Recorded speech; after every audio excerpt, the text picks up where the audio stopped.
singer Idan Ahmedi, who will be performing later in the program. And ladies and gentlemen, we are very fortunate indeed to have Robert Lantos tonight as this evening's Master of Ceremonies. Robert is the founder and former chairman and chief executive officer of Alliance Communications Corporation. Over the course of his career, Robert has produced 35 films and numerous television series. His many credits include Barney's Version, Eastern Promises, Fugitive Pieces, Being Julia, Sunshine, and The Sweet Hereafter. His films have been selected for the opening night gala at the Toronto International Film Festival 10 times. He's been nominated for Academy Awards and has won both the Golden Globes and the Grand Prix at Cannes. Ladies and gentlemen, please welcome to the stage Mr. Robert Lantos.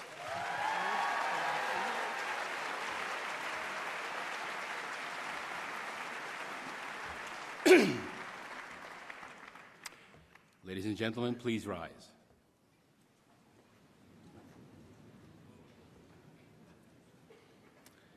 It is my honor and privilege to welcome the President of the State of Israel, Shimon Peres.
And now, ladies and gentlemen, please welcome a very special guest to lead us in the singing of O Canada and Hatikva. Justin Goodman, a grade 4 student at Associated Hebrew School Poslan's campus and an avid Blue Jays fan, clearly has the genetics to pull it off beautifully, as he is also the son of Cantor Noam Goodman. Ladies and gentlemen, please rise and join Justin as he sings both national anthems.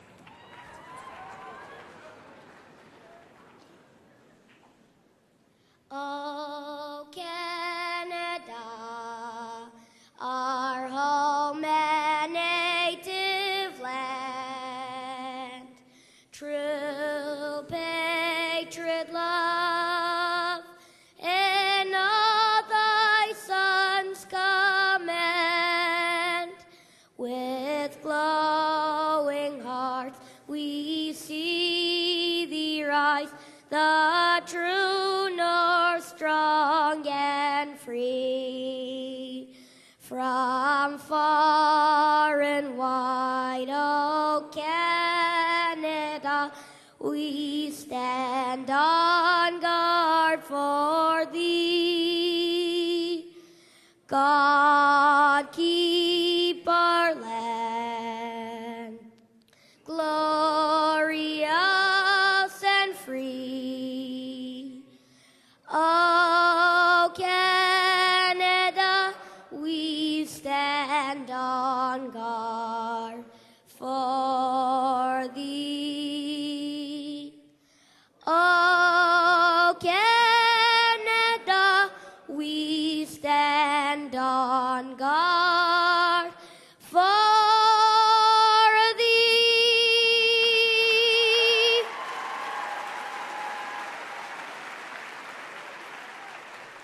Call on Balev of Penima, Nefesh Yehudi Hamia, Utfate Mizrach Kadima, Ayin Letzion Sophia, Od Lofta Tikvateinu, Hatikva bat Shnot Abalim, Liotam Chofshi Be'artzeinu, Eretz Zion, Yerushalayim, Liotam Chofshi Be'artzeinu, Eretz Zion, Yerushalayim.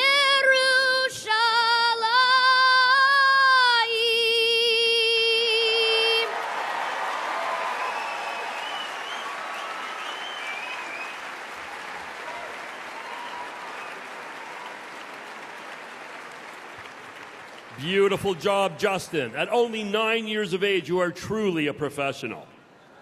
Ladies and gentlemen, it's now time for you to please welcome back to the stage Robert Lantos.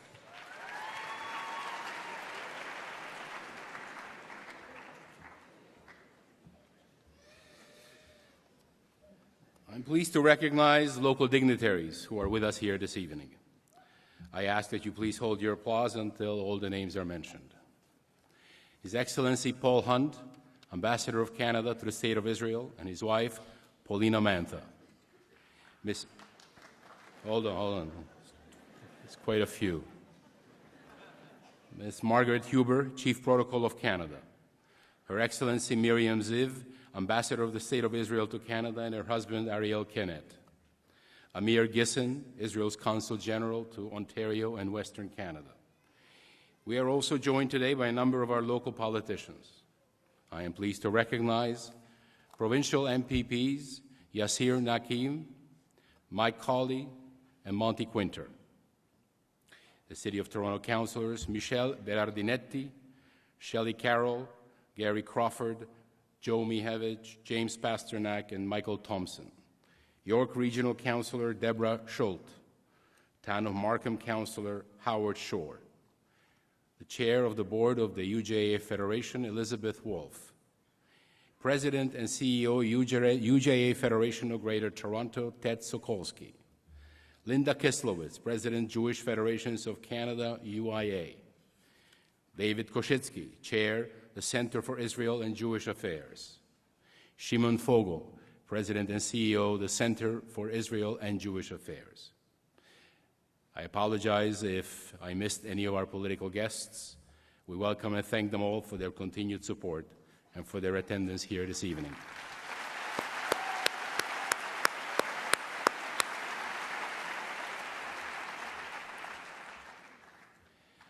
It is my great good fortune to be here tonight. I am grateful to Ted Sokolsky and the UJA Federation for inviting me to share the stage with a man who has been my hero and a source of inspiration to so many. President Shimon Peres is the personification of the Zionist dream, one of its chief architects, a founder and living witness to the miracle that is the modern state of Israel. Shimon Peres is Israel's ambassador to the world. He has been a farmer, he has been a warrior, he has been a teacher and an author, and he has held virtually every important position in Israel's government, including Prime Minister and now President. To the world at large, he is the face of Israel. I welcome President Peres to our city and to our country with open arms. Led by Prime Minister Stephen Harper, Canada is Israel's closest friend.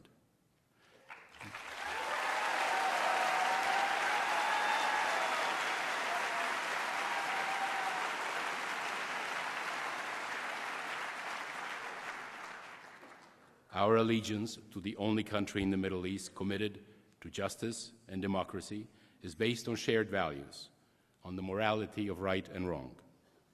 These days, this is not a particularly popular stance throughout much of the world, nor does it play well with fashionistas right here at home. But it is a principled stand, and it makes me proud to be Canadian.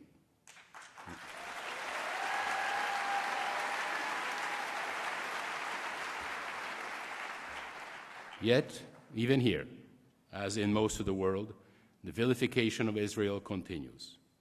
Carefully orchestrated and well-financed propaganda based on historic falsehoods inundates our universities.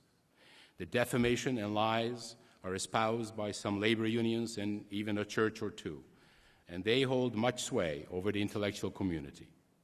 The false narrative that smears Israel with the libel of colonialism and apartheid has taken deep roots in the world of arts and letters.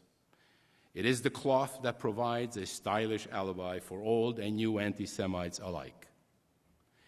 You may recall that in 2009, the Toronto International Film Festival announced a special spotlight on films from Tel Aviv.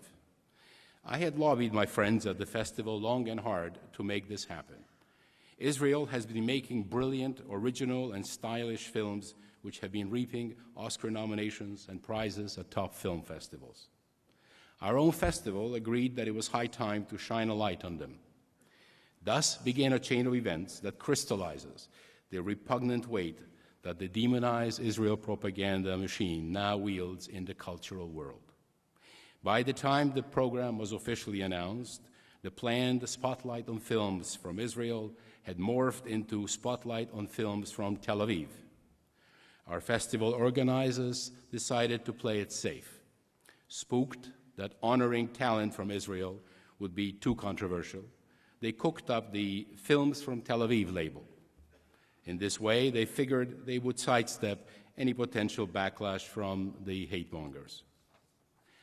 My own satisfaction in having played a role in making this happen was soured by the inescapable realization that in my own community, Israel had become a dirty word. Yet, despite the festival's labeling precautions, as soon as the event was announced, the usual suspects went on a hysteric rampage. They collected prominent signatures, called for a boycott and appointed themselves as de facto censors whose mission was to block audiences from seeing Israeli films. That the festival was showing films from Iran, China, Cuba, Egypt, and other totalitarian regimes did not bother them in the least. I fought back. I wrote op-eds in newspapers, collected counter-signatures, and urged the festival to stand its ground. The UJA federations in Toronto and Los Angeles sprung into action and provided exemplary leadership. The Jewish community rallied, and the boycott fizzled. And some of those who had been roped into lending their names to it retracted, Jane Fonda famously among them.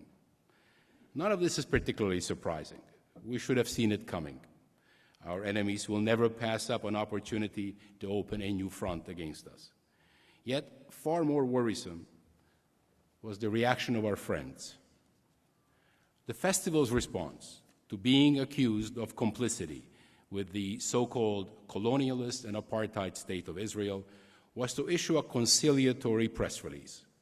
It stated defensively that while it recognizes that Tel Aviv is disputed territory, the festival is not a political event and is open to films from all countries. Let me repeat this. It's a direct quote from the festival's press release. Tel Aviv is disputed territory, on the letterhead of the Toronto Film Festival. This is the truly troubling part. The hate-mongers have seized the moral high ground, and our cultural institutions are kowtowing to their libelous narrative. We must strike back and reclaim that moral high ground. I say we, because to borrow a phrase from Alexandre Dumas and his Musketeers, I believe that for Jews it is now all for one and one for all. This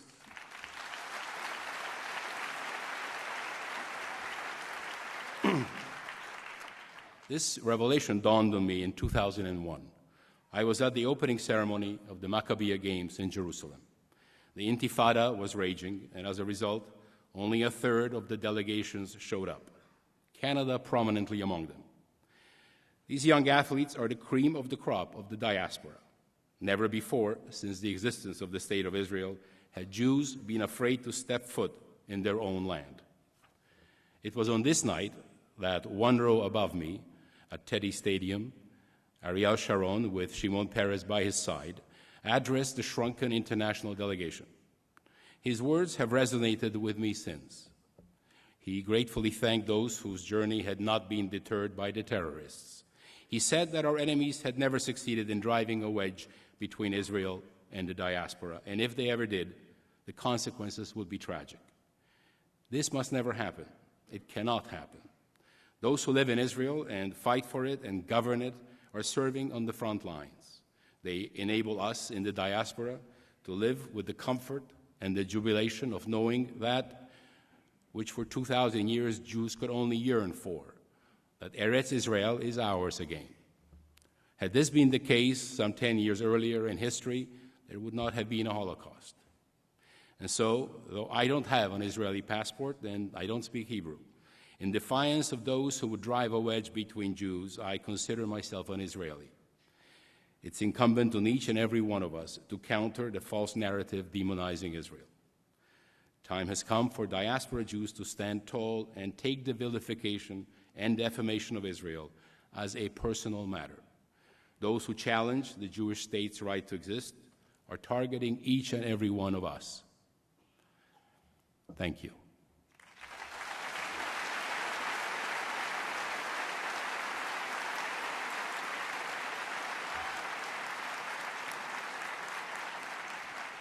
It is now my pleasure to introduce the chair of the board of the UJA Federation, Elizabeth Wolf, and the chair of the Center of Israel and Jewish Affairs, David Koshitsky.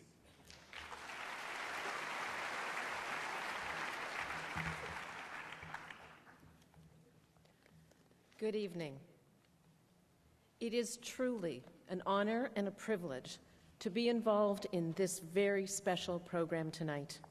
On behalf of UJA Federation and the 200,000 Jews of Toronto, I am so very proud to welcome President Shimon Peres to our wonderful city.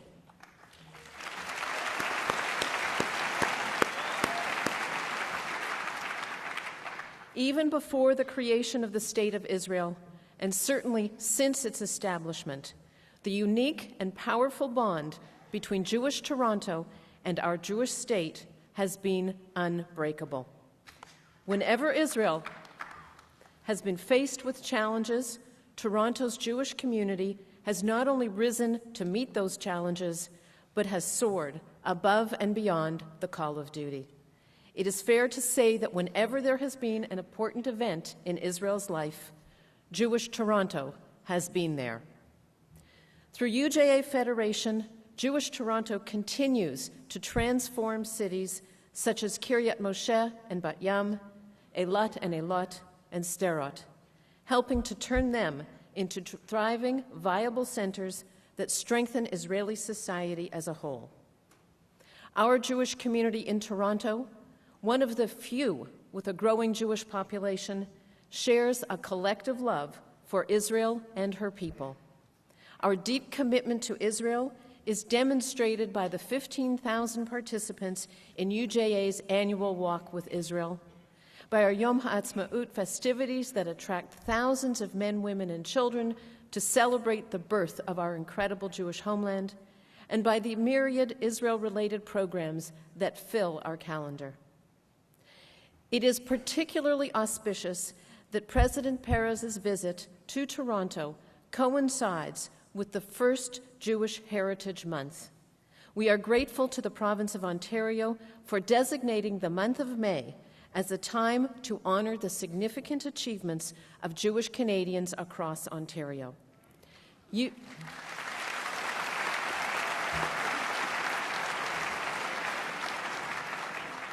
UJA's Walk for Israel, which has taken place in May for the past 45 years, is a pivotal event of Jewish Heritage Month and further cause for celebration. Mr. President, thank you for taking the time to visit your friends and, yes, your family here in Jewish Toronto. Your presence here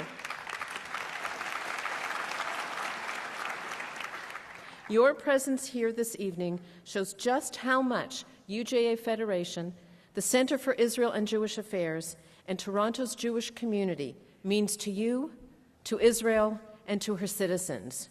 Your presence underscores the importance of the work we do on behalf of Israel and Jews everywhere. Thank you. David?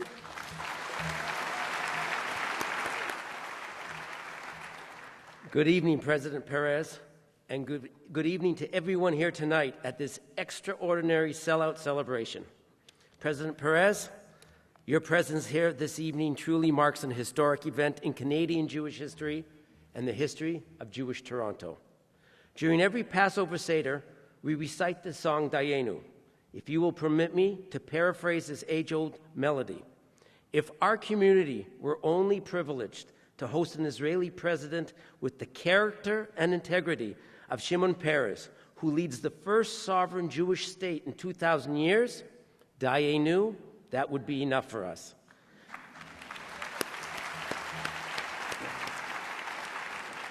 But to hear from a man who worked hand in hand with Israel's legends, David Ben-Gurion, Golda Meir, and Menachem Begin, well, President Peres, that is really Dayenu.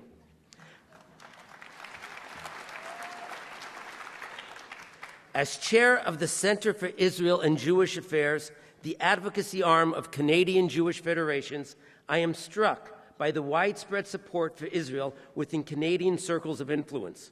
Canadians understand that Israel's scientific, technological, and medical advancements benefit millions around the world. And we also know that Canada's enduring ties to Israel are based on a common commitment to freedom, democracy, minority rights, an independent judiciary, and a reputation for innovation. I first met President Peres in 1976, and I quickly realized that no matter where each of us stands on the political spectrum, there is one thing about which all Jews agree. President Peres is the definition of a true Israeli patriot.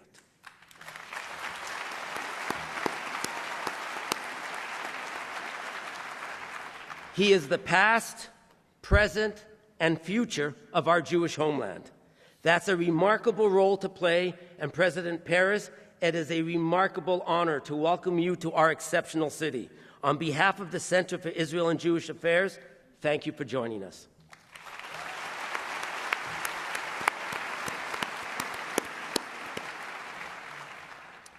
As many of you know, UJA's Walk with Israel, the world's largest single-day Israel Solidarity Walk, takes to the streets of our city on Victoria Day, Monday, May 21st. The money raised through the annual walk funds vital programs in Israel.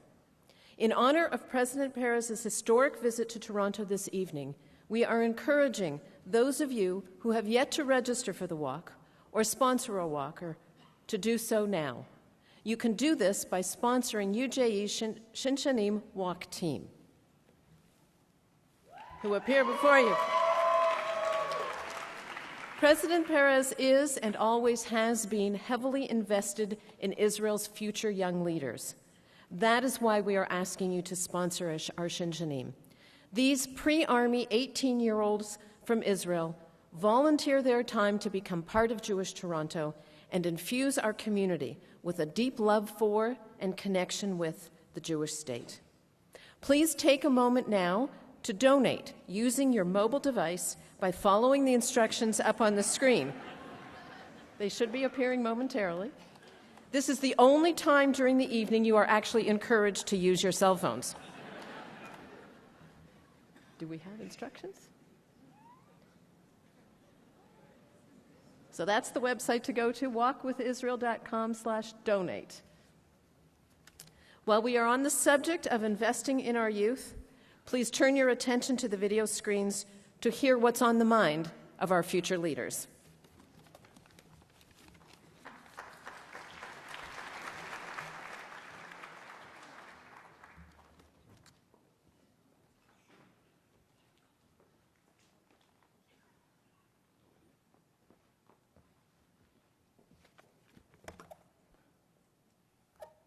I have just been told there's no video.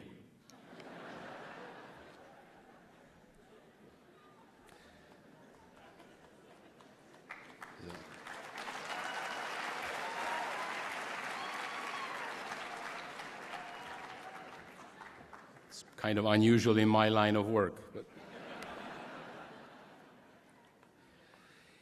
ladies and gentlemen, we're lucky to have one of the great minds of our generation tonight interviewing President Peres. Born in Toronto, David Frum has enjoyed an illustrious career as a journalist, author, and political advisor. David is a contributing editor at Newsweek and the Daily Beast. He's a CNN contributor and is the author of the new book Patriots, a satirical Washington novel which has just been released. Ladies and gentlemen, please give a warm welcome to David Frum. Great speech tonight. You really on fire.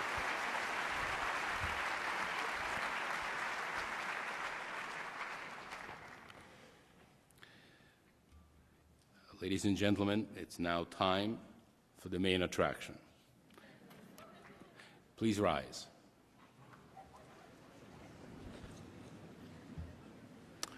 It is my extraordinary privilege to introduce President Shimon Peres and share this stage with him.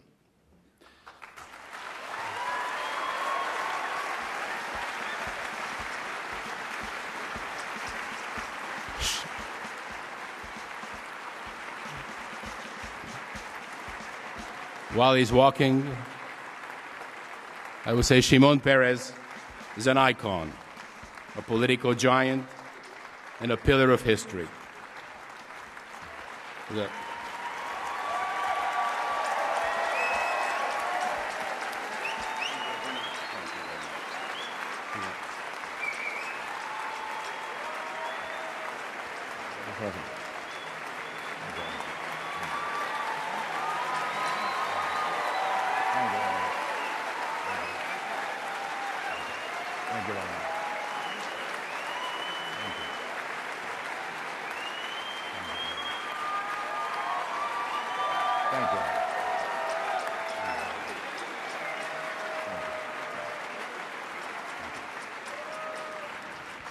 Before I leave the stage, I will complete my duties by telling you just a couple of things.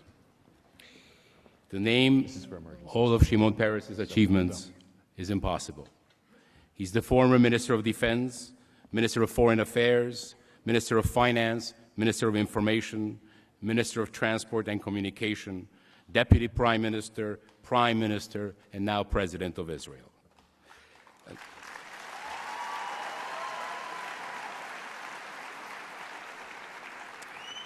At 24, he was appointed head of Israel's Navy by Ben-Gurion. He procured arms for the Jewish state when it had none. He oversaw the reorganization of the IDF after the Yom Kippur War. He initiated Israel's nuclear research program. He's a winner of the Nobel Peace Prize and the U.S. Presidential Medal of Freedom. He's a widely published and respected author. He has been a diplomat and a warrior, a statesman and a farmer. When pondering how I would introduce a man who has influenced the history of the world, I asked a beautiful and well-placed friend in Tel Aviv who has worked for President Peres if she could provide me with some special insight, something that does not appear in his official bio. Here's what she wrote. He's the world's greatest charmer, and he still melts more women's hearts than Johnny Depp. Yeah. I wish I could be here.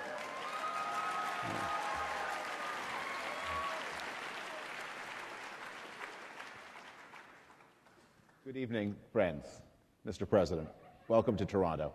There is not an empty seat in this great hall. Thank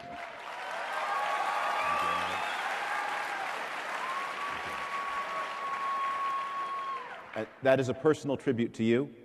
It's a statement about the commitment of this city to the State of Israel. I think it also says something about the extraordinary work of UJA Federation here in Toronto.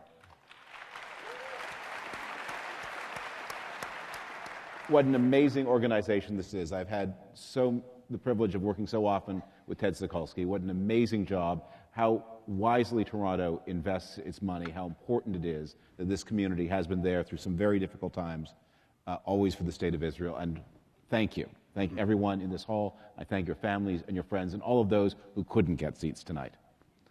Let me begin by asking you about the message you have brought with you on this trip. You have been urging a policy of caution on action toward Iran. Many people in this hall will be fearful that the minutes are running very short to safely deal with this problem. What would you say to them, and how do you explain your point of view on this question? You mean the Iranian question? Well, I think that Iran is a menace not only to Israel, but to the rest of the world. I don't think we have to monopolize it to ourselves. And as long as the United States is ready to lead the attempt to stop the Iranians from getting nuclear weapons, it's the best thing that can happen. So I think we have to go together. The United States, Canada, the coalition of forces who do believe that Iran or the Iranian present leadership with a nuclear bomb is a real danger to humanity. And they say, let's do it, and we agree to it by economic sanctions, political pressure, yet all the options are on the table. I think it's a reasonable policy, and we have to go along and be part of this coalition. How do you assess the bite of the economic sanctions on Iran? Are they working? Are they sufficient in themselves to stop Iran's progress toward a nuclear weapon? You know, there were sanctions that were successful and there were sanctions that failed, so I can't give you a definite answer. For example, South Africa, that was on her way to get a nuclear bomb, stopped it because of sanctions. So happened to Libya. It's better to start with non-military efforts than go straight to war. It's reasonable. And the fact that Iran is ready now to enter negotiations, I don't know how serious they are, shows that it has an impact upon them. So on that, I think everybody agrees that let's start with a coalition let's start with non-military ways, while telling the Iranians if it won't achieve the goal, there are other options on the table. At the end of 2011, there were a series of explosions at Iranian military facilities, 3, I believe. And there were also, over the course of 2010 and 2011, half a dozen or so cases of Iranian scientists meeting violent ends. This year, there has been no such action. Does that tell us that the Iranians are getting better at counter-espionage, or does that tell us that some other policy is in the works? Well, you're talking about secret stories. How can I know the truth?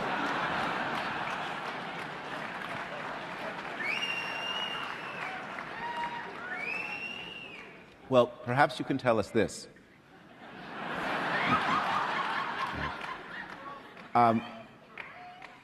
Every Jew has a worry meter about Israel, and it is always moving somewhere between 6 and 10, never below 6. I think many of the people here tonight would like to know, where should they set their worry meter right now? What is the highest? 10? 10.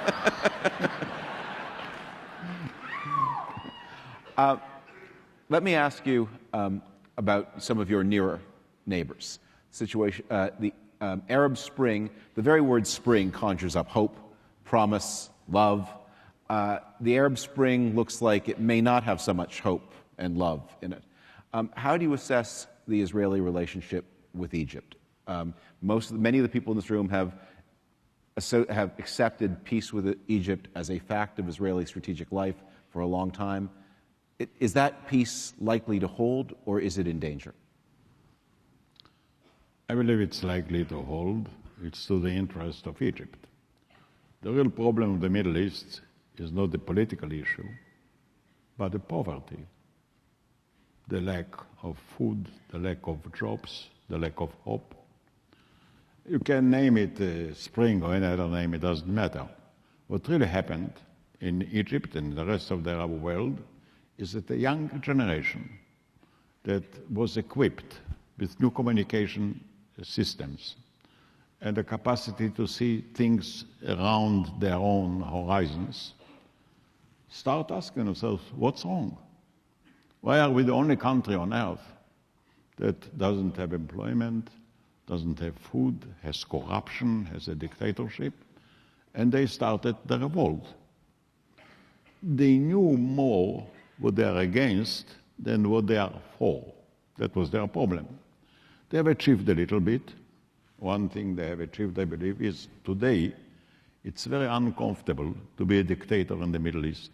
Once it was a good job, no more.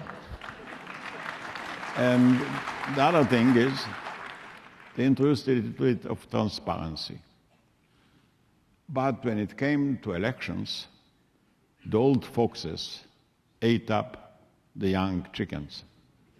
They weren't organized. They didn't have parties, nor any other force. And the religious part of it was very strong. There were hundreds of and thousands of qadis every Friday preaching around. Now, religion is not an economic answer. You can be a Muslim, you can be Jewish, you can be Christian. But you have to answer the real problems of life, the real questions. The Muslim brothers were very good as long as they were not a government, and they didn't have to answer the real questions. But now they're coming, and they have to answer. From very simple questions, for example, one of the important economic branches in Egypt was tourism. If they will not permit tourist ladies to wear a bikini, they won't have tourism. They won't have investment. They don't have. The reserves are down, disappearing. It's on the verge of almost a catastrophe. Now, I believe, would like to see them down to earth. We would like to see a flourishing Egypt. You know, Israel is an island in a stormy ocean. And as islanders, we know that more than the island can pacify the ocean can storm the island. So you like to see them better off. But for the time being, they don't have a plan how to escape poverty, how to have a better Egypt.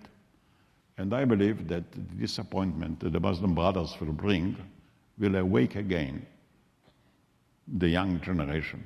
Well, you have been famous for your optimism about the possibilities of economic cooperation between Israel and its neighbors. And at times, maybe headier times than today, you have even suggested some kind of European Union model for the Eastern Mediterranean.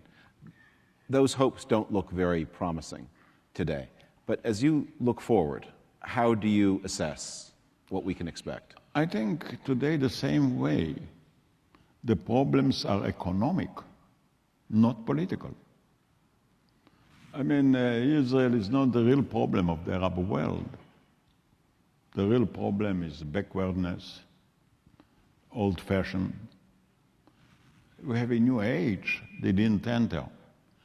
And you know, the religious are justifying many of the mistakes that makes the Arabs a poor land, or a poor people.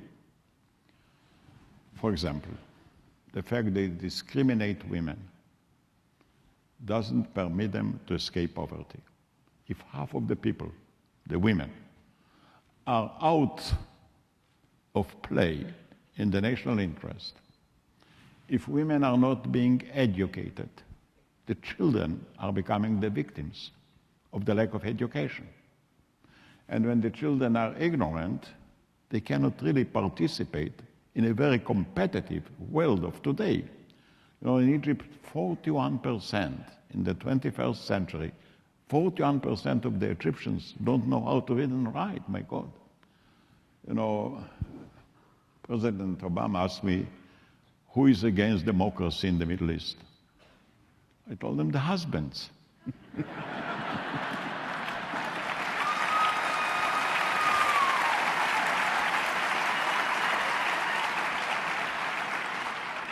Well, speaking of President Obama, it's now more than 6 months, I think almost a year, since he said that the Syrian dictator Assad had to go. And Assad didn't listen. He's still there. How do you assess this situation? Are you nervous about the character of the rebellion against Assad? Do you prefer the devil you know to the devil you don't? And if you want to see change, what are the instrumentalities that could make change real? Well, I prefer to be an optimist than a nervous person. Nervousness doesn't help you in any way. I think it's the end of Assad, of the Assad family. They are 40 years running Syria in a very cruel manner. The young Assad is as cruel as his father, but not as wise as him. And he killed already so many people, he will not be forgiven. But what may bring them down, strangely enough, is the economic situation. War is very expensive, and Syria is not a very rich country. And in fact, there is a sort of sanctions already against them. He won't be able to hold a very long period of time. And then I must say I have much admiration for the revolting people of Syria. They have shown courage. They are being killed daily. They continue to protest. It requires courage. I think the problem of the American position and the European position, they're afraid there is a lack of alternative. Now, if you have a poor alternative, what does it matter? It cannot be worse, and it's not in their hands. I can't tell you if it will take days or weeks or months, but he is not serving his people, and he's killing his own children. He won't be forgiven. Israel has now formed a new coalition government. You were the co-author of the grandest political coalition Israel has ever seen. Based on your experience in the 1980s, what advice would you give the managers of this new government to ensure stability and success? If the government will work for peace and adopt the right policy vis-à-vis Iran, this will be the test of it. You don't judge a government by the numbers. So I think that Israel is facing real problems and has to make real decisions. And I thought under those circumstances, it's always better to have the largest possible coalition that you can. And what is your view of the role of these very small religious parties? Do you think it is necessary to rewrite election rules so as to reduce the influence of those parties? I don't think so. I think we don't have to submit all of their demands. We have to separate between religion and politics. I mean, a religious group that becomes political, it creates a problem for their own selves, because religion is spiritual. Political is something else. It's material. It's down to earth. And I think that by having such a large coalition, the demands of every party will lose a little bit of its bargaining power. And I believe we have to respect the moral call. You know, Judaism was never a church, an administration, or an industry. Judaism is a moral call. It's a faith. And in between the Lord in heaven and the man on earth, there is no intermediary. It's a direct link. And now I think we have to respect the religious, not to attack them. I don't believe that attacking is a good policy. You have to have patience. And I think they themselves begin to understand that they have to go to work, and the excuse from serving their country militarily or nationally is over. I think this government will change it.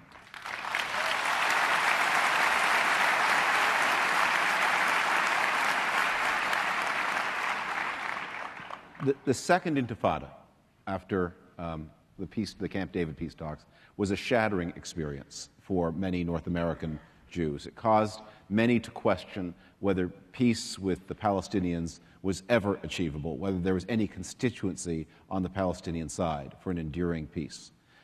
How do you estimate today the feeling among the Palestinian people and the Palestinian leadership, recognizing that the people don't always control the leadership?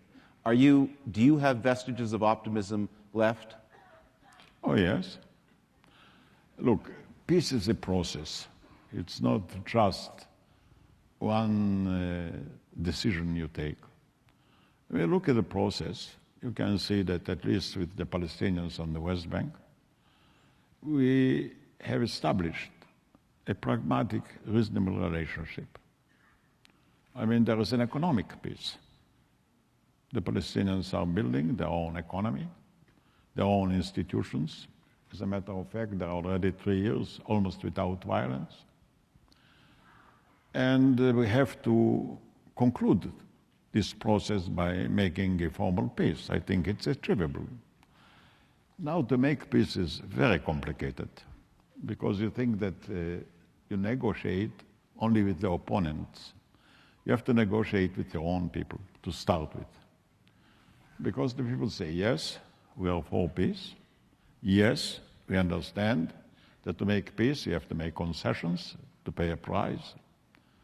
Why the hell do you pay so much? Why the hell you give away so much?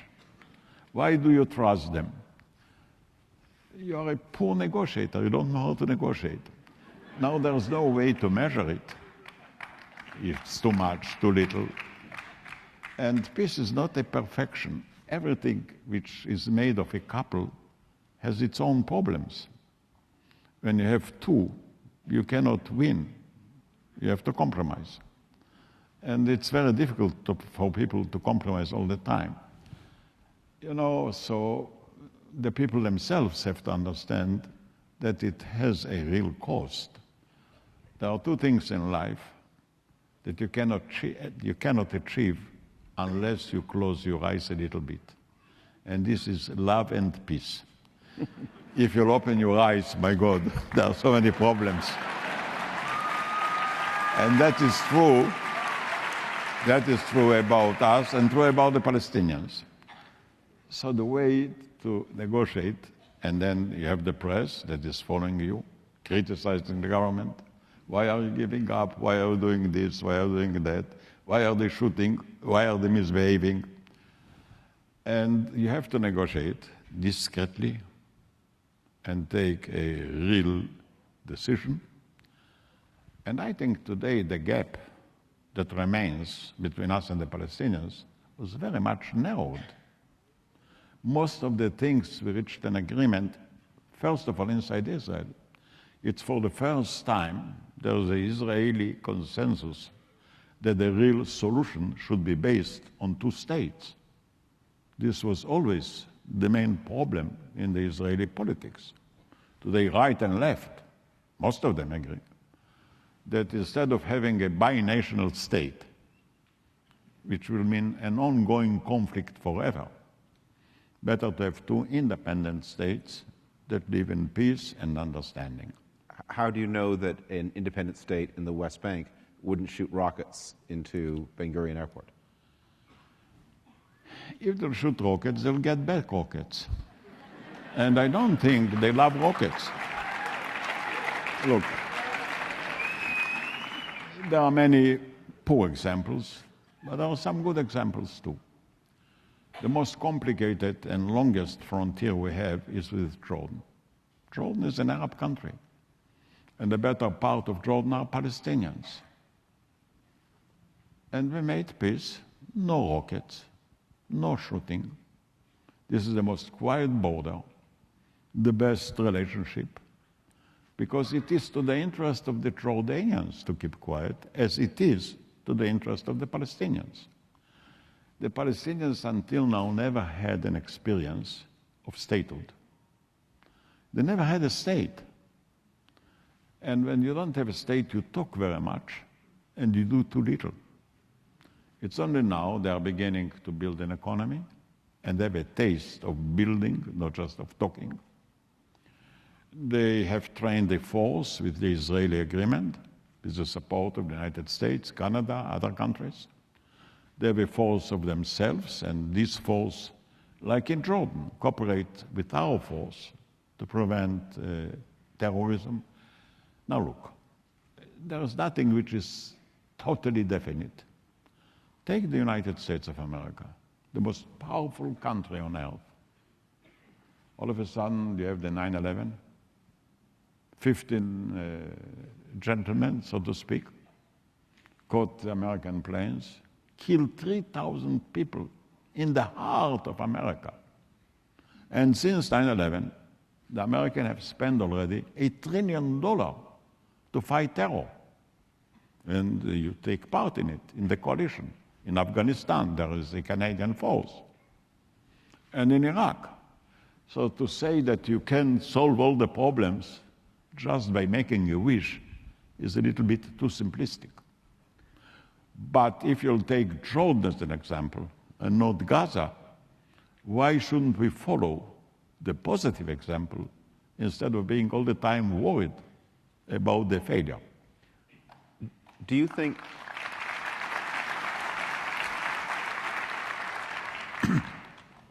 that the settlement, the construction of settlements that has taken place over many years and under many different governments is unduly provocative? And do you think it makes sense to distinguish between settlements outside the Greater Jerusalem area and inside the Greater Jerusalem area? First of all, I don't see any sense to criticize the past. If there is one thing that you cannot change, it is the past. So you have to take the situation as it is and find an agreement, taking in consideration that you have settlements. And I think there were some indications how to solve it. For example, by having 3 concentrations on the West Bank where the settlers can go and live in. There are many other solutions. You have to use creativity in that case. Should construction stop? There is an agreement that we are not building any more new settlements. The argument is about the existing settlements, if to enlarge them or not. Now here, the Palestinians must be reasonable and understand that you cannot stop life. If you have a settlement and children are being born, You have to take care of the children. And if a couple is married, you have to provide them with homes.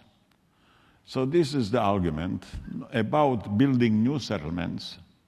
The previous government, and I think the present government, agreed that we have to stop. There is a large Palestinian population who are citizens of Israel, Israeli Arabs. There has been in recent years increasing worry in Israel about the loyalty of this population to the state. What would you say about this group of people? You are president of all the citizens of Israel, and yet Israel is also a state with a Jewish identity and Jewish loyalties. Look, a government is a government of all the people, not just the Jewish people. So it's a Jewish state. And we have to take care and be fair.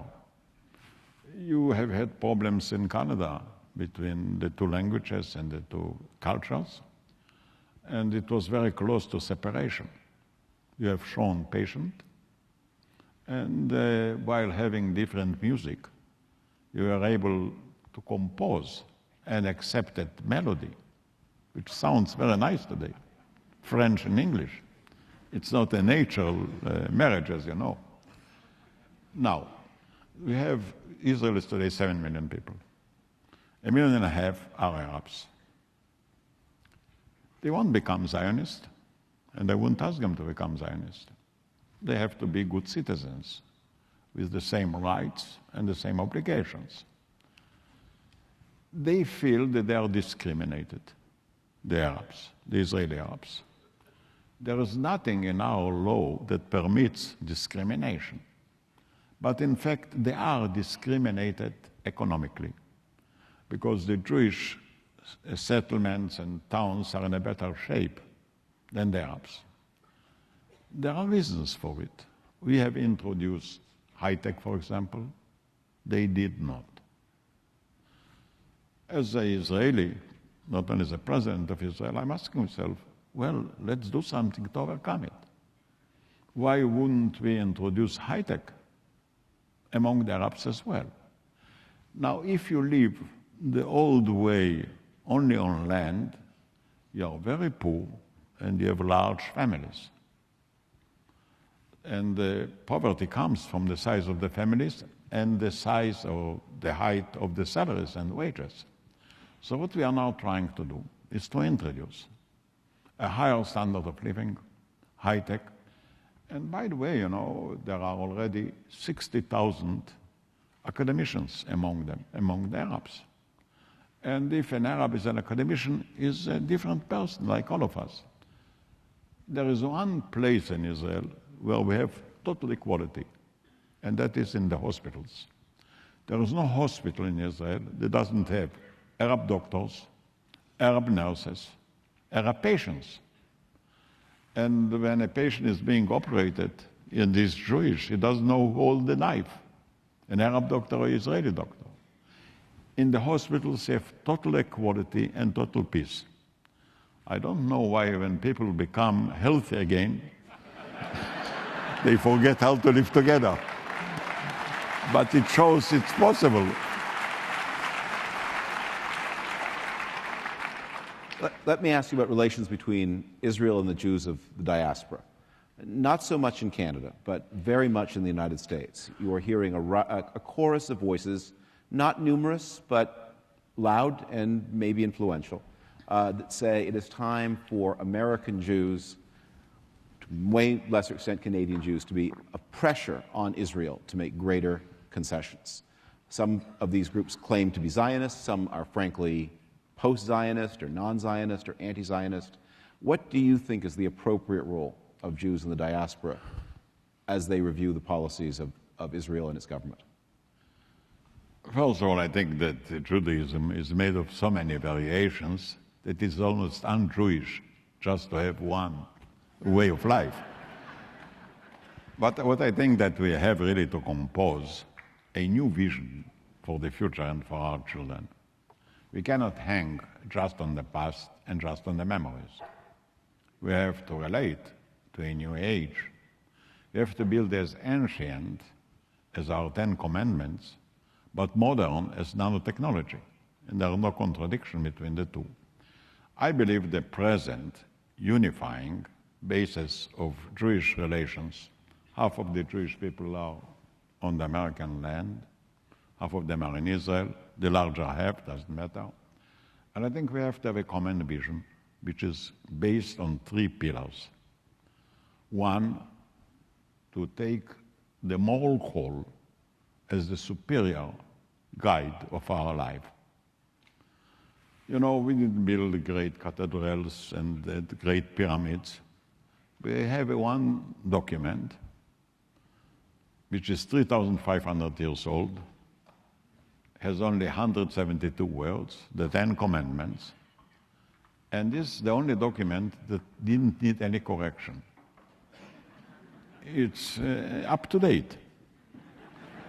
So let's take it as our guide wherever we are. The second point is the Jewish people being discriminated and exiled. They have had to live on their brains and talents. So it became part of our DNA. It's not by accident that 25% of the Nobel Prize laureates are Jewish. And,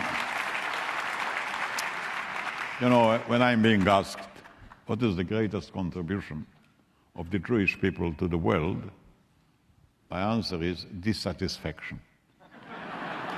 A good Jew cannot be satisfied. If he begins to be satisfied, I wonder if he's Jewish. We really want to change everything, to improve everything. And that is the call of our mothers. Our mothers made us intelligent. Because when the boy comes home, the mother asks him, "My boy, did you ask today a good question?" And intelligence is part of our DNA. But when does it go too far? Can you give us a guideline for these American Jewish groups in the diaspora who criticize Israel, who say we're dissatisfied, as you said, dissatisfied questions, but is there a point at which it goes too far? How do we know when we're approaching that point? Look, they can only influence the Israeli decisions are making by the Israeli parliament. There is nothing wrong. They can influence American public opinion against saying that this comment that is against Israel is now validated by the fact that it has been... We are not in a bad shape. We got the support in the United States of 60 or 70%. I don't know any other nation that has it. And we have support of the Christians and non-Christians. The fact they are criticizing, yes, it's part of democracy. You work for a newspaper. Newspapers have to criticize. You know, you mentioned previously Bashevis Singer in our talk before it. Bashevis Singer once asked, why do the Jewish people speak in 2 languages? The holy language Hebrew and the daily language Yiddish. They say it's needed because in one language, the holy language, they praise the Lord. In the second language, they argue with him, Yiddish. And it's nothing wrong about it. I don't see any catastrophe in it. I'm ready to take criticism and answer it nicely. I don't lose my sense of convictions or humor, and I see nothing wrong. And the third point, by the way, one is the moral call. The second is the thirst for knowledge. And the third is to make really peace. We don't want to see any other people suffering. We never attacked anybody. We never threatened anybody. We have had to defend ourselves, and we did a good job.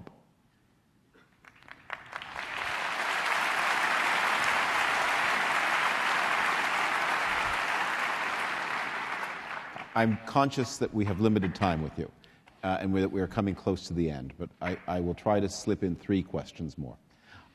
We have seen, as of today, by the as experts tell us, that the military and intelligence relationship between Israel and the United States has never been closer than it is now.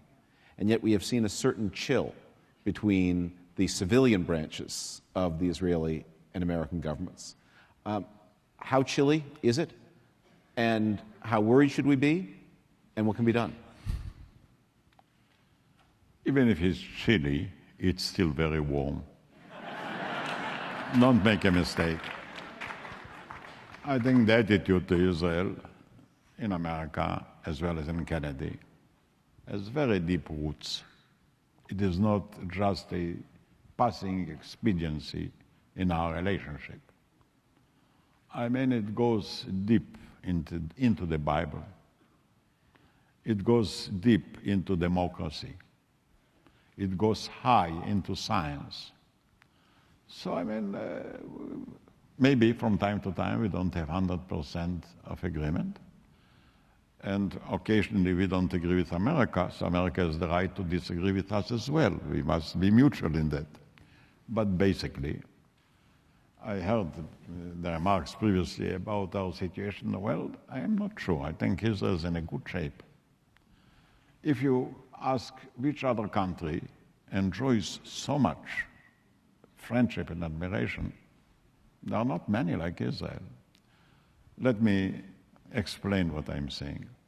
You know, for 1,000 years, the greatest anti-Israeli, anti-Jewish, anti-Semitic organization was the Vatican. Can you compare the relations between the Vatican and Israel today with the Middle Ages, with the Auto de Fe? My God. We have a real good relationship. All of a sudden, the Christians are feeling they are being discriminated by Muslims, not by us. So it's, you know, it's 1.5 billion people. It's quite a group of people.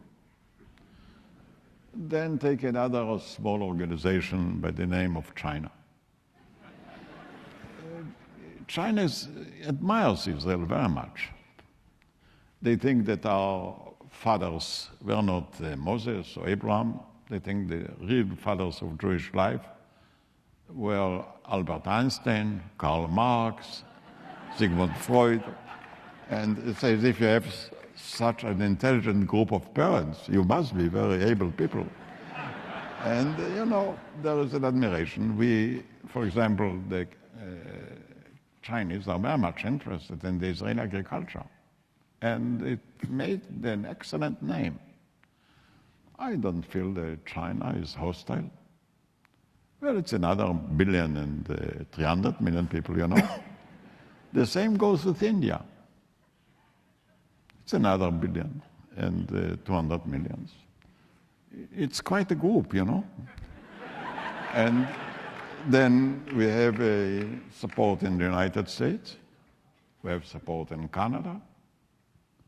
Even in Europe, there are supporters, and there is old anti-Semitism.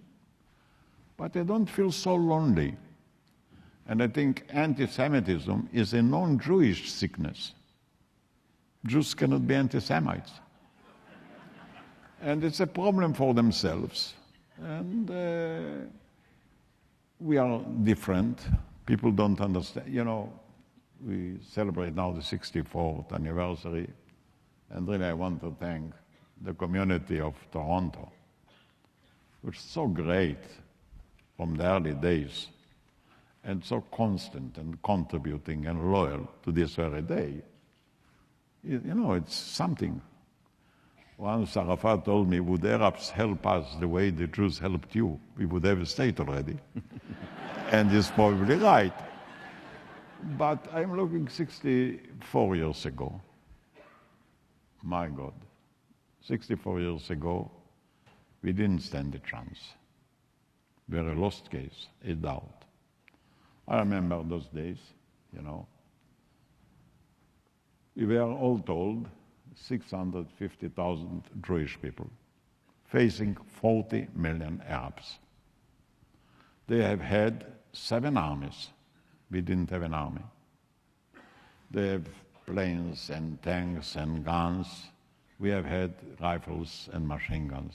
By the way, the first guns we got was from Canada. We met many of the first pilots, too. Right. Numerically, we didn't stand a chance. Now, not only were we outmanned and outgunned, but we had a tiny little piece of land, all told, Israel, people don't realize it, is just 1 promille geographically from the Arab expanse. We are just 1,000th part of the Arab or the Middle Eastern land. Now the land we have wasn't so great, It was an unfriendly land, swamps in the north, deserts in the south, and the land was not particularly fertile. Then we didn't have water. When I see your water, my God, I'm so jealous. We have 1 river and 2 lakes. The river is the Jordan River, which is rich in fame, but dull in water. It's not a river for irrigation. Then we have 2 lakes. One is dead, the other is dying. Then we didn't have any natural resources, nothing whatsoever, neither oil, no gold, no silver. When I look at that time, we didn't stand a chance. We're supposed to be overpowered, overthrown. And if you ask me what happened, I think the fact that we had nothing made us a great people. Because when you have nothing, you turn to the real source of strength, and that is the human being. Israel is a case where the people enrich the land more than the land has enriched the people. Well, this is a...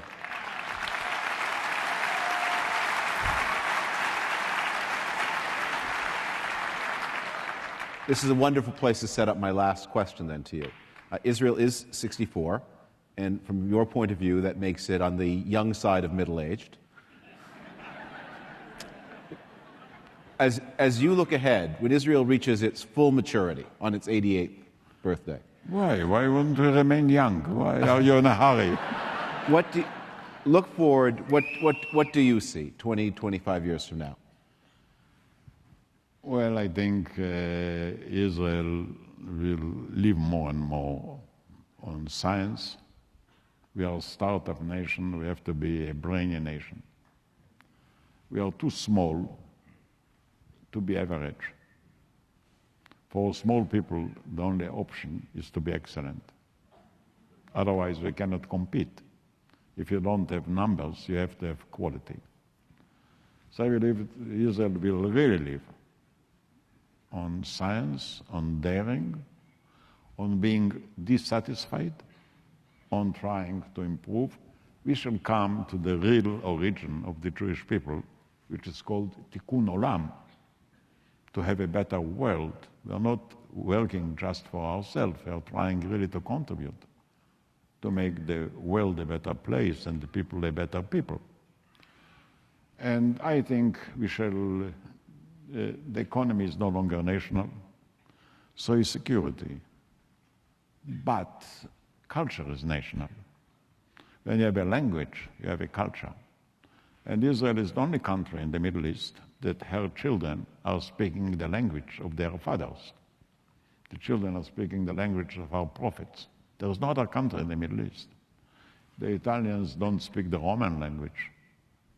The Egyptians don't speak the Egyptian language. Nobody, we are the only one. So the culture holds us and we hold the culture. We were a people of the books, as they say. Now we are a people of the Facebook. But and you, yes. And you have launched a major project with Facebook.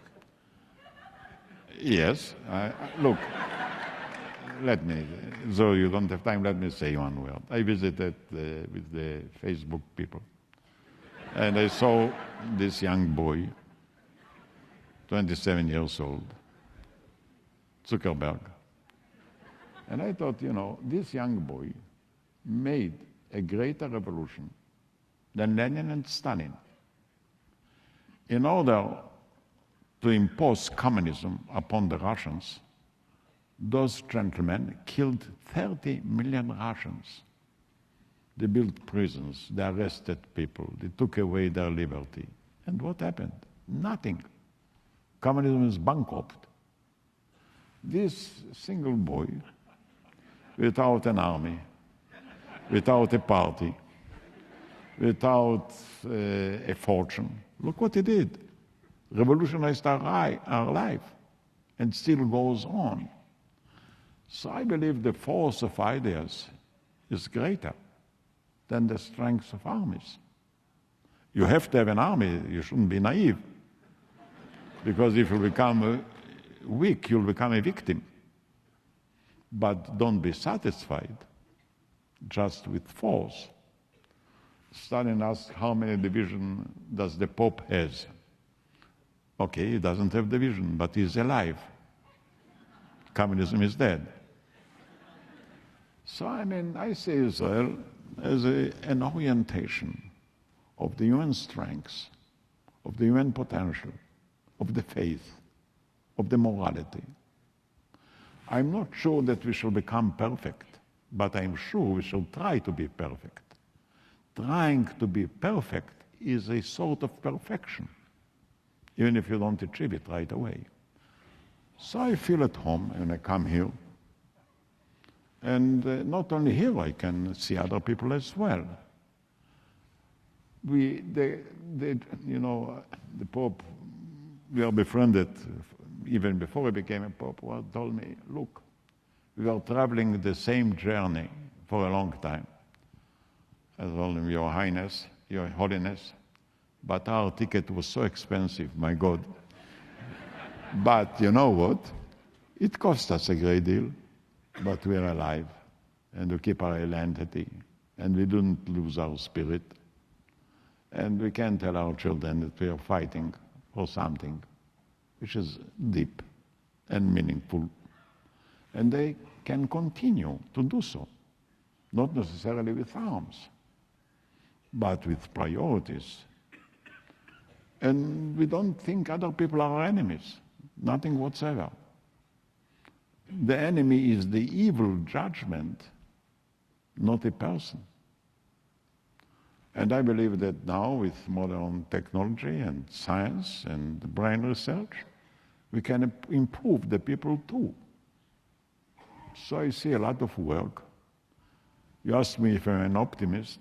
I'm thinking to myself, optimists and pessimists are passing away the same way, but they live differently. Why should you live all your life as a pessimist? Tell me. What is the sense? And I'm today almost 89 years old, and I feel I have a license.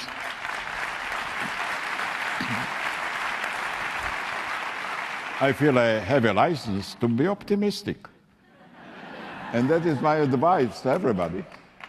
As I said you mentioned the Facebook, be my friend for peace. I invite all of you. Well,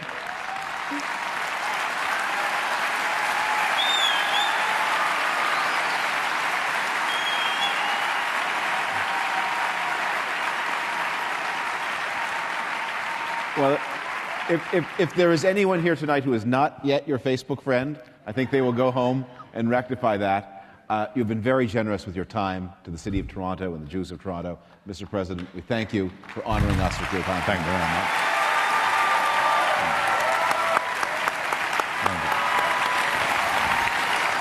Thank you very much. You're very kind. And thank you very much. Thank you. Thank you very much. Okay. Thank you very much. Thank you. Thank you.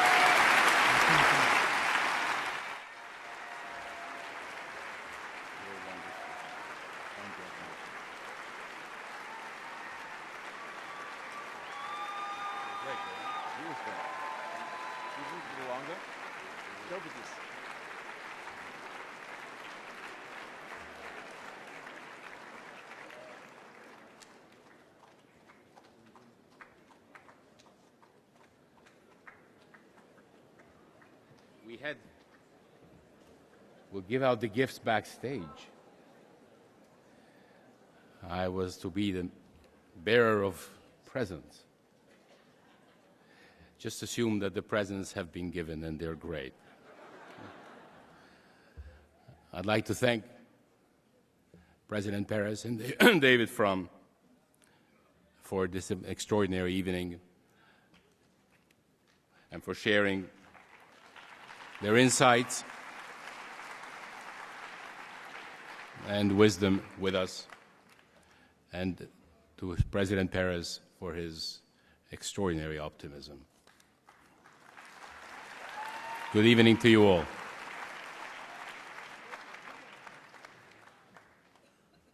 This we are able to do. We couldn't have asked for a more eloquent MC tonight. Robert, we want to thank you for your excellent job. And as importantly, we want to thank you for your leadership, for taking a stand on behalf of Israel and on behalf of the Jewish people, and reminding us that it is all of our collective responsibility to stand for Israel. Please accept this small token of our appreciation on behalf of UJA Federation. Thank you. Thank you very much.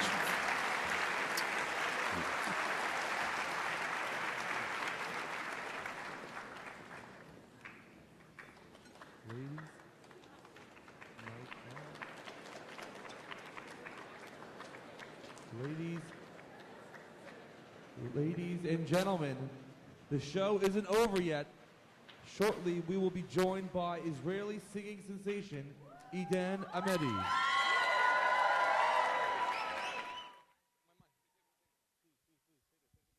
Please take your seats, ladies and gentlemen.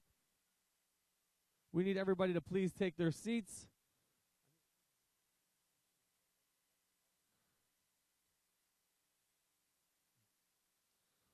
Once again, check.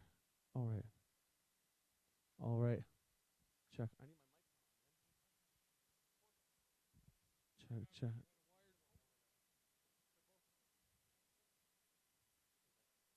Check. Check. Hang on.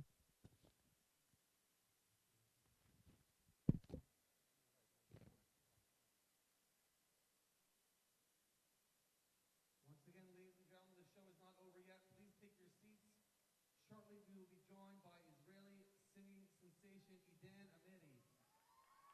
But first, if you weren't able to make a donation in honor of UJA's Shin Shanin earlier, you can still do it now. Up on the screen is the webpage address where you can make your donation. Take a moment now to do so, and let's help our Shin Shanin meet their walk goal.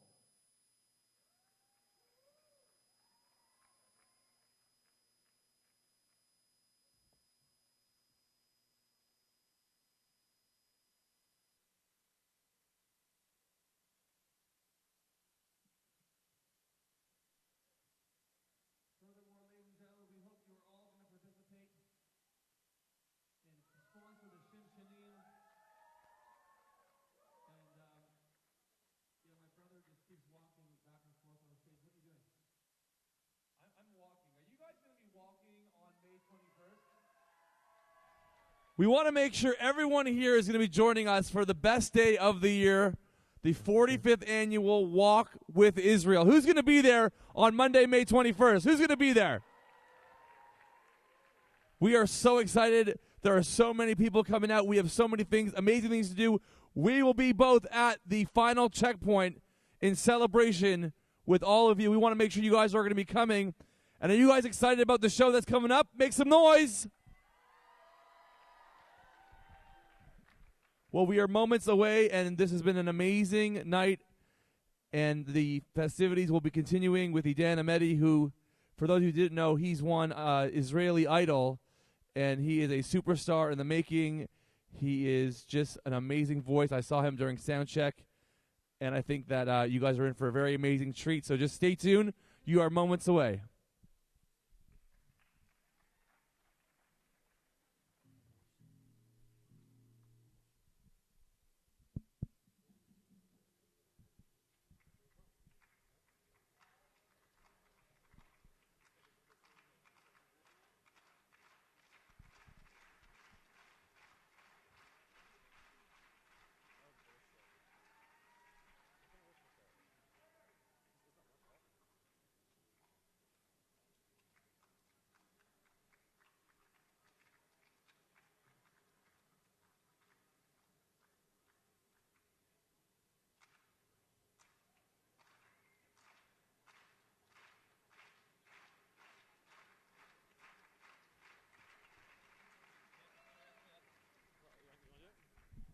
All right, ladies and gentlemen, at this time, put your hands together for Israeli singing sensation for the first time ever in Canada. Make some noise for Eden Amedi.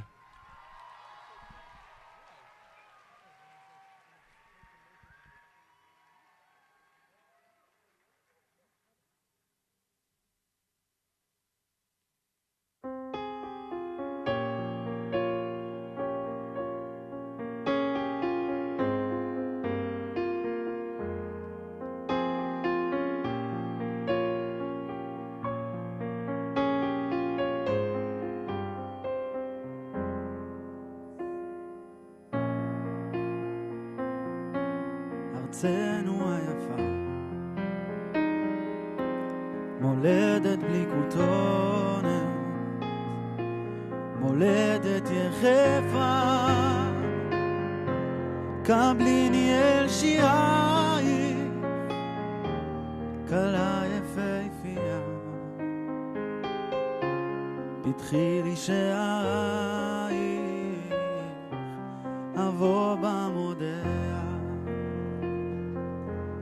בצל עצי החורש, הרחק מאור חמה, יחדיו נקה בו שורש, אל לב האדמה, אל מעיינות הזוהר, אל בארות התום, מולדת ללא תואר, וצוענייתו. עוד לא תמו כל פלאייך, עוד הזמר לא שר, עוד ליבי מכה עם לייך, ולוחש לו בלב, את לי את אחת, את לי את אמובה, את לי את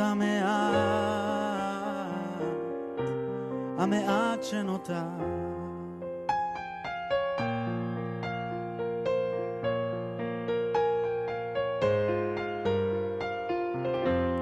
נביע בבגדנו את ריח הכפרים,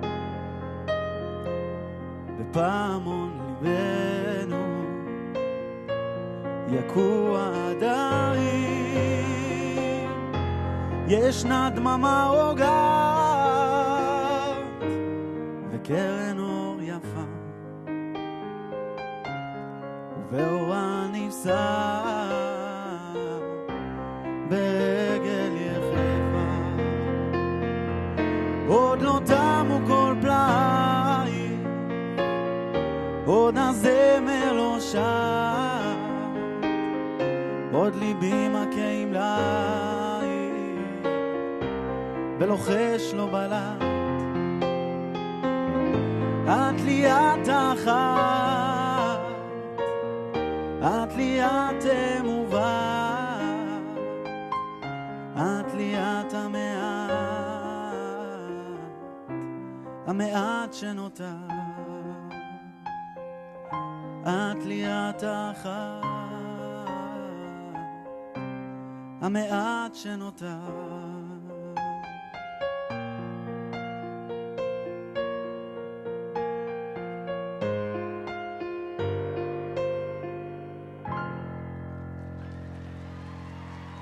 Thank you very much. Good evening.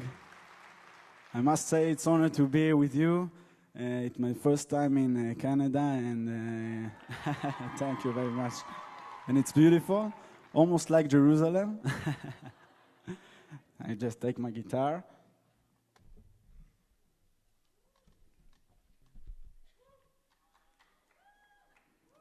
So let's sing.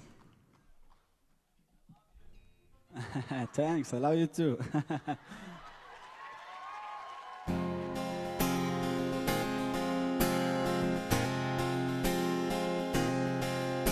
עכשיו הדף חלק, עכשיו זה מתקדם, עכשיו זה קורה. עכשיו זה כאן, עכשיו פותחים את הקלפים, עכשיו זה קורה. יש עוד דברים שצריך ללטש, עכשיו מפסיק את עצמי לייאש, רואים בעיניים. עכשיו הדף חלק, עכשיו זה מסתבך, עכשיו זה הולך. עכשיו אוסף את הצילים, סוגר חזק, עכשיו זה שונה. כבר מדליק בעצמי את האש, הראש מקשיב, הלב לאט מתאושש, רואים בעיניים, בעיניים.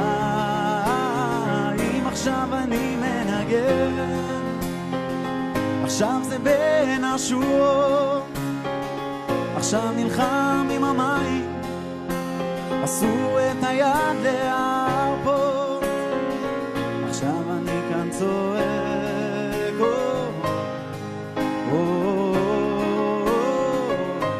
את כל השתיקות זה בעיניים.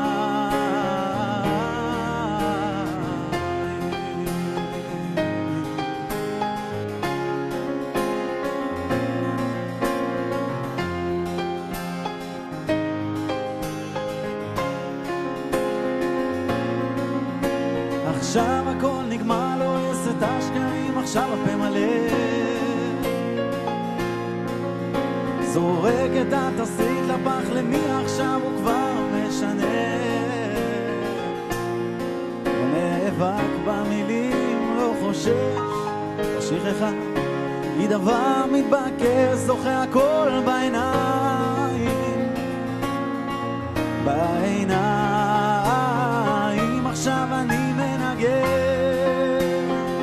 עכשיו זה בין השורות, עכשיו נלחם עם המים, עשו את היד להרפות, עכשיו אני כאן צועק,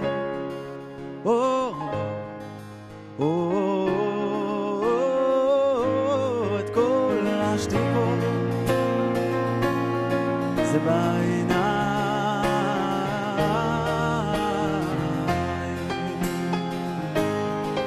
On the piano, אופיר כנר.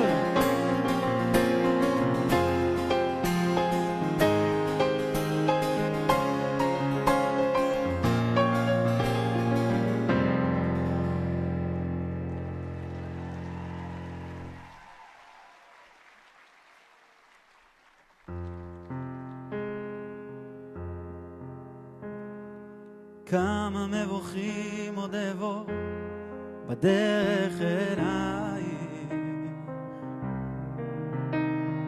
כמה עוד ערים ועולמות אחי בלי לזכור, בים המלחמה אני נלחם לראות את עינייך,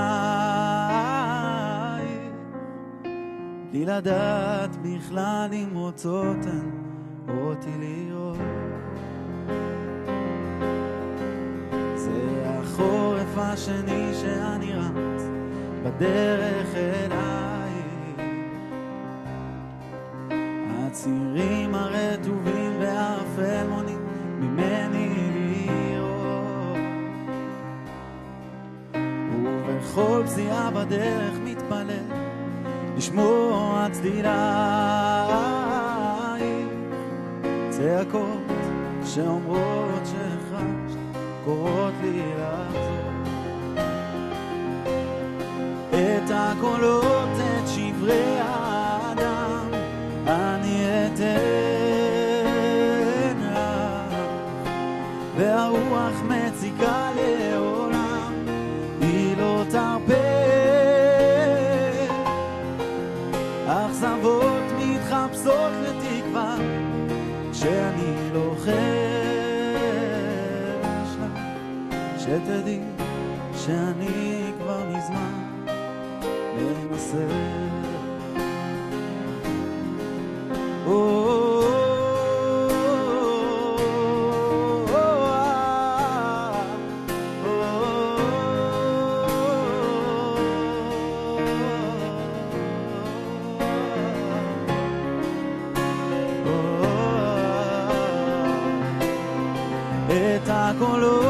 את שברי האדם אני אתן לך, והרוח מציקה לעולם היא לא תרפה. האכזבות מתחפשות לתקווה כשאני לוחש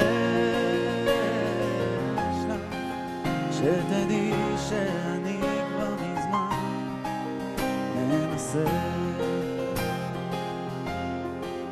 שתדעי שאני כבר מזמן מנסה.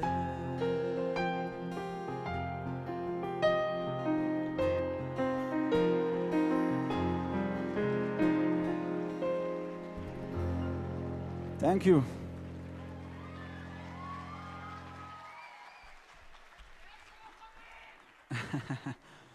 The next song I wrote while during my service the military.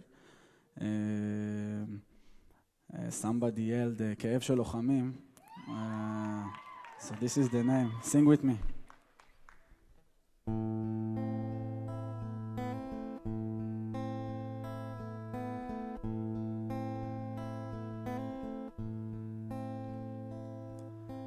ערב ראשון שלבד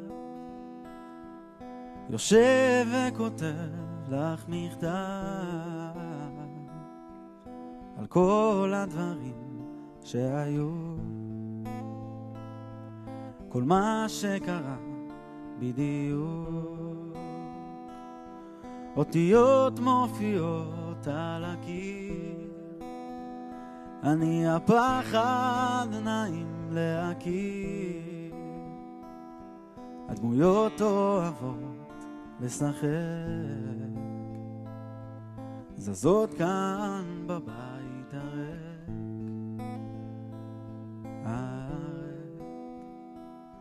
ואת לא יודעת כמה ממך ניסיתי להסתיר את כל הסיוטים בלילה, צרחות ודם על המדים, את לא מבינה כבר למה אני מזמן כבר לא אני, תמונות רצות מאותו לילה, דמעות כאב של לוחמים,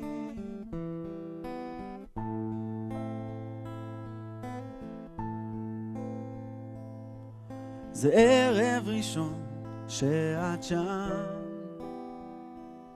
אני שוכב וחושב לא נרדם, השקט לאט מתנגן,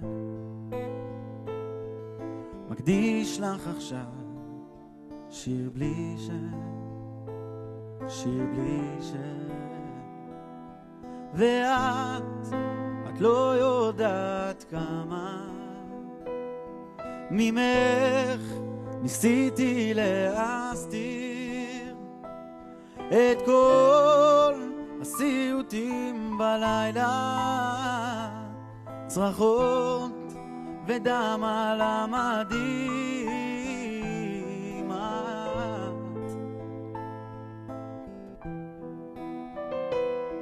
אני מזמן כבר לא אני, תמונות רצות מאותו לילה, דמעות כאב של לוחמים,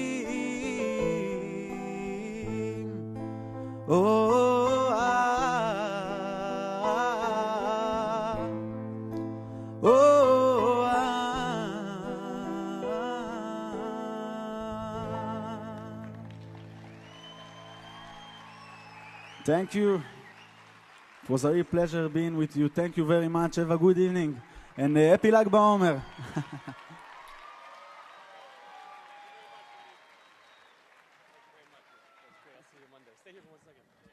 Ladies and gentlemen, please put your hands together for Idan Amiri.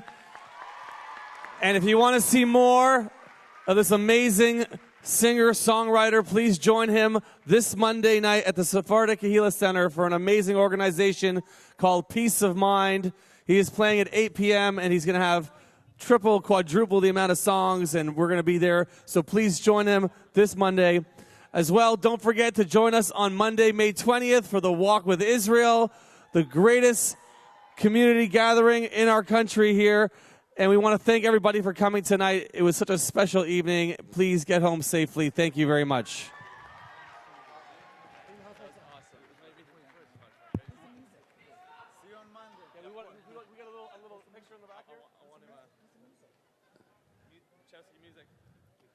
Ladies and gentlemen, thank you all for being here for this very special evening. And please note the... Gian,